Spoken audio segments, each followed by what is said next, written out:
हरे कृष्णा दोस्तों, कैसे हैं आप सब। दोस्तों, आज की थंबनेल देखकर आप लोग थोड़ा सा तो सरप्राइज हो ही गए होंगे कि भला ऐसा कोई रास्ता हो सकता है कि जो स्वर्ग में जाता हो। फिर तो इंसानों को अच्छे या कर्म करने की कोई ज़रूरत ही नहीं है। जिंदगी भर चाहे जैसा भी कर्म करो, जब भी मन किया तब वो रास्ता पकड़ लो और चलते चलते कुछ ही दिनों में स्वर्ग पहुंच जाओ। बड़ी मज़ेदार बात है ना। तो फिर उस कहावत का क्या जो हम जिंदगी भर सुनते आ रहे हैं कि अच्छे कर्म करोगे तो स्वर्ग जाओगे, बुरे काम करोगे तो नर्क। फिर तो हर कोई स्वर्ग चला जाएगा, ये तो संभव ही नहीं है। तो दोस्तों, बिल्कुल सही सोच रहे हैं आप लोग। ऐसा कोई रास्ता कहीं पे भी भला कैसे हो सकता है। परंतु दोस्तों, ये जान के आप लोग जरूर हैरान रह जाएंगे कि हमारे भारतवर्ष में ही एक ऐसी जगह है जिसको स्वर्ग का रास्ता बताया जाता है। अब ऐसा क्यों है, इस रहस्य से पर्दा उठाने के लिए आपको इस वीडियो को अंत तक देखनी होगी। तो अगर आप इस चैनल पे नए हैं, बिल्कुल देर मत कीजिए, सब्सक्राइब का बटन दबाइए। वीडियो पसंद आने पर लाइक, शेयर और कमेंट भी कर दीजिए। हाँ तो दोस्तों, हम बात कर रहे थे उस जगह के बारे में जिसे स्वर्ग द्वार कहा जाता है। तो ये जगह आखिरकार है कहाँ और कैसे यहाँ से कोई भी स्वर्ग को जा सकता है। आपको ये जानकर आश्चर्य होगा कि ये जगह श्रीक्षेत्र पुरी में ही है।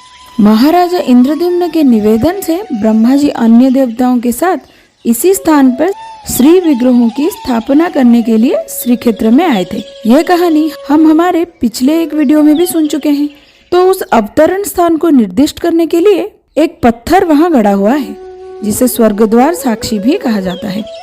कुछ लोग इसे स्वर्ग की सीढ़ी भी कहते हैं क्योंकि यहीं पे सारे देवता स्वर्ग लोक से धरती पर आए थे और फिर यहीं से वापस भी गए थे। तो पूर्व समय में समुद्र तट पर विस्तृत रूप से ये जगह फैला हुआ था, परंतु अब वो जगह बहुत सारी इमारतों से भरा हुआ है। यहाँ थोड़ी सी जगह पर एक शमशान घाट है जिसको स्वर्ग द्वार के नाम से संबोधित करते हैं। ऐसा कहा जाता है कि यहाँ अगर किसी व्यक्ति की मृत्यु के पश्चात अंतिम संस्कार किया जाए तो उसकी आत्मा स्वर्ग लाभ करती है। प्रत्येक अमावस्या तिथि को भगवान श्री जगन्नाथ अपने श्री नारायण रूप में स्वर्ग द्वार पर महोदधि यानी कि समुद्र में स्नान करने आते हैं। स्वर्ग द्वार से जुड़ी हुई और एक बहुत ही रोचक कहानी है।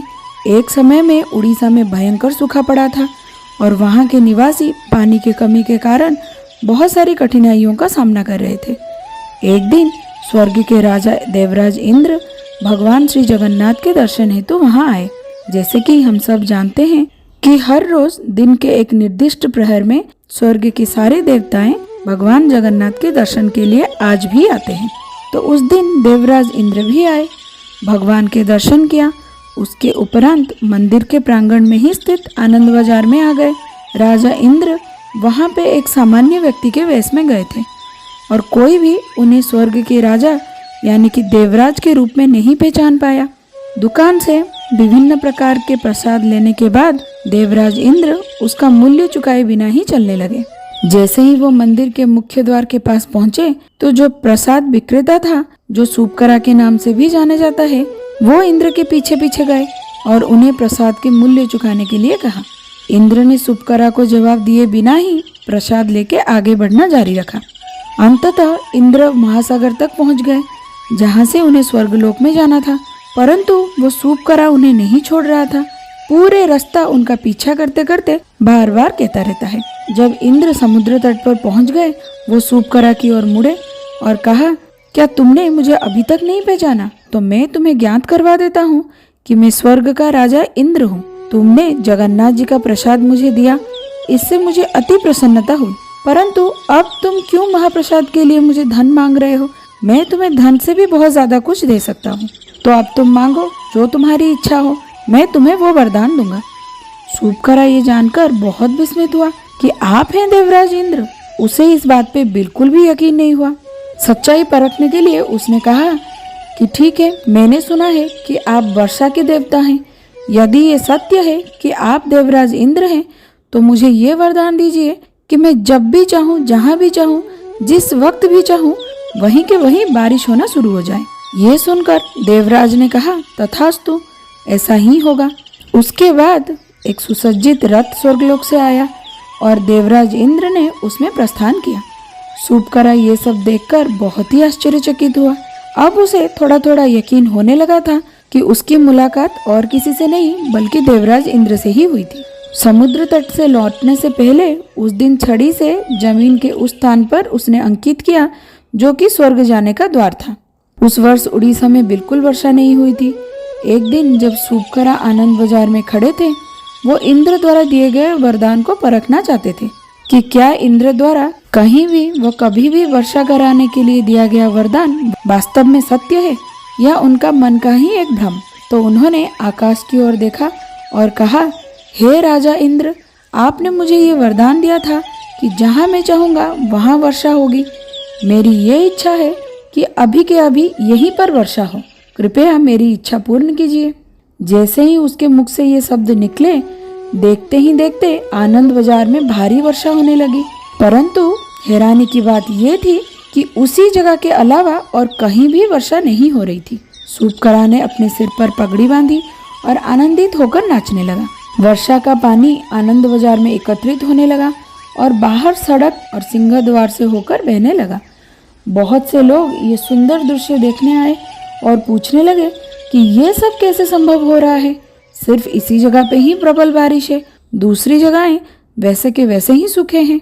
तो सूपकरा ने सभी के सामने वो वरदान वाली बात प्रकट की।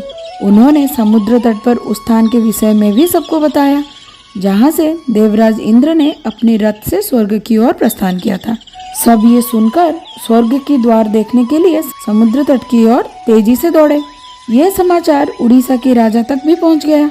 राजा ने सूपकार को बुलाया। वो विस्तार रूप से ये सुनने के लिए उत्सुक थे कि किस तरह राजा इंद्र मंदिर में आए और सूपकरा को वरदान दिया। सूपकरा के कथन की पुष्टि के लिए राजा ने उन्हें अपने महल में वर्षा करवाने के आदेश दिया। सूपकरा के आंगन में खड़े हो गए, इंद्र से महल में वर्षा करवाने के लिए निवेदन करने लगे। राजा ये देखकर हैरान थे कि महल के आंगन में ही वर्षा होने लगी। जब सूपकरा ने इंद्र को वर्षा रोकने का निवेदन किया तो तुरंत ही बारिश रुक गई। राजा ये देखकर बहुत प्रसन्न हुए। उन्होंने सूपकरा को एक उपाधि प्रदान की जिसका नाम है मेघमालिया सुआरा। मेघ का अर्थ है बादल और माली का अर्थ है फूलों की माला। सुअर को एक विशेष पगड़ी पहनाकर सम्मानित किया गया और उसे एक मूल्यवान कान की बाली भी दे गई। इस घटना की स्मृति में राजा ने श्री जगन्नाथ के लिए एक भेंट की व्यवस्था की जो सुअर पीठ कहलाती है, अर्थात एक विशेष प्रकार का मालपुआ। फिर राजा पालकी पर सवार होकर उस स्थान पर गए जहां इंद्र का पुरी में आगमन हुआ था और जहां से उन्होंने पुरी से प्रस्थान किया था। उस दिन से वो स्थान स्वर्ग द्वार यानी कि स्वर्ग जाने के मार्ग के नाम से जनता में प्रचलित है। तो दोस्तों, ये थी कहानी स्वर्ग द्वार की और क्यों उसे स्वर्ग जाने का द्वार माना जाता है। उम्मीद करती हूँ आपको ये कहानी पसंद आई होगी। कमेंट बॉक्स में आपका राय का इंतज़ार रहेगा। मिलते हैं अगली वीडियो में और एक कहानी के साथ। तब तक के लिए जय जगन्नाथ, हरे कृष्णा।